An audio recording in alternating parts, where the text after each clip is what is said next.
Bombay high court का एक judgment है Rokade versus Lokhande LPA 177 of 2012। इस केस में LPA में रिट पिटीशन से रेफरेंस आया था कि एक रंगारी बोल के एक जजमेंट के हिसाब से जब किसी कोर्ट या ट्रिब्यूनल या अथॉरिटी के ऑर्डर को चैलेंज किया जाए सर्टियोरारी के लिए, क्या वैसा रिट पिटीशन मेंटेनेबल होगा अगर उस कोर्ट या ट्रिब्यूनल या अथॉरिटी को पार्टी रिस्पोंडेंट न बनाया हो तो। रंगारी में कहा गया था कि ऐसा जरूरी है कि कोर्ट या ट्रिब्यूनल या अथॉरिटी को पार्टी बनाना होगा जिसने ऑर्डर पास किया है। लेकिन इस केस के रिट पिटीशन में जो सुनने का समय आया, रिट जजेस को लगा कि ऐसा जरूरी नहीं है, तो रेफरेंस में पहुंचा है मैटर। इस केस में LPA के समय दोनों पार्टीज का एकत्र मानना था कि एक, किसी भी जुडिशियल यानी हाईकोर्ट के नीचे के कोर्ट द्वारा पास किए गए ऑर्डर के खिलाफ या सिविल कोर्ट द्वारा पास किए ऑर्डर के खिलाफ सर्टियोरारी जो आर्टिकल 226 के अंदर मांगा जाता है वो नहीं फाइल हो सकता। दो, ऐसा ऑर्डर जो जुडिशियल या सिविल कोर्ट द्वारा पास किया गया हो वो सिर्फ आर्टिकल 227 के अंदर चैलेंज किया जा सकता है जब अपील या कोई चैलेंज करने का रास्ता नहीं हो। तीन, आर्टिकल 227 के अंदर कोई भी जुडिशियल या सिविल कोर्ट या उसका जो मुख्य प्रिसाइडिंग ऑफिसर यानी जज होता है उसको पार्टी बनाने की आवश्यकता नहीं है जब केस दो निजी लोगों के बीच हो। चार, अगर कोई 227 के अंदर पिटीशन फाइल करे और उसमें जुडिशियल या सिविल कोर्ट को पार्टी नहीं बनाया गया है तो उस पिटीशन को नॉट मेंटेनेबल बोल के डिसमिस नहीं कर सकते। पांच, सर्टियोरारी का अर्थ सिर्फ इतना है कि नीचे का खराब ऑर्डर खत्म किया जाए और वो रिकॉर्ड के खिलाफ हो। ये बात कोई इंसान ही सामने ला सकता है जिसके पास वो ऑर्डर है।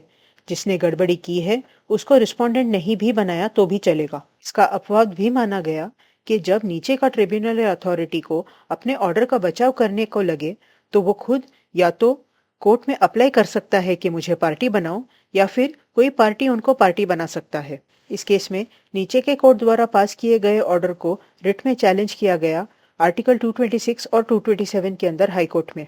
तो कोर्ट के सामने दो प्रश्न उठे। एक, नीचे के किसी जुडिशियल या सिविल कोर्ट के ऑर्डर को सर्टियोरारी के लिए चैलेंज किया जा सकता है आर्टिकल 226 के अंदर?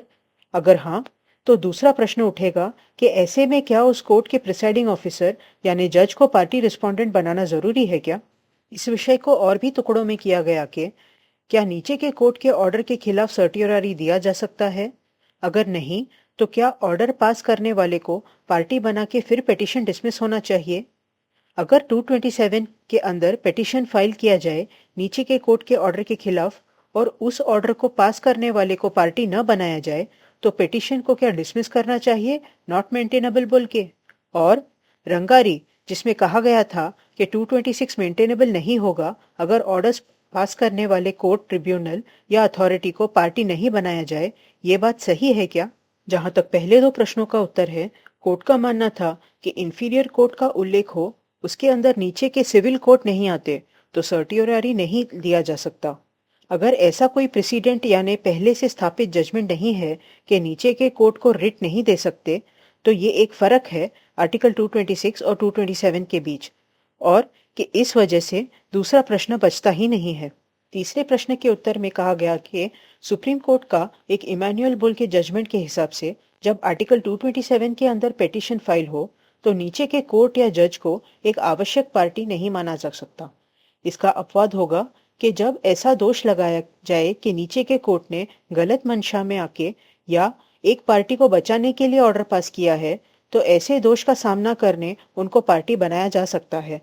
कारण यह है कि जज को ही पार्टी बना के काम करने पड़े तो वो अपना काम स्वतंत्रता से कैसे करेगा और वो और ज्यादा व्यस्त हो जाएंगे। चौथे प्रश्न के उत्तर में कहा गया कि रंगारी का जजमेंट उमाजी केशराम पुल के एक जजमेंट पर आधारित था जिसके हिसाब से आर्टिकल 226 के अंदर के पिटीशन में जिस इंसान या अथॉरिटी या स्टेट के खिलाफ रिट मांगे गए हैं उसको भी पार्टी बनाना जरूरी है।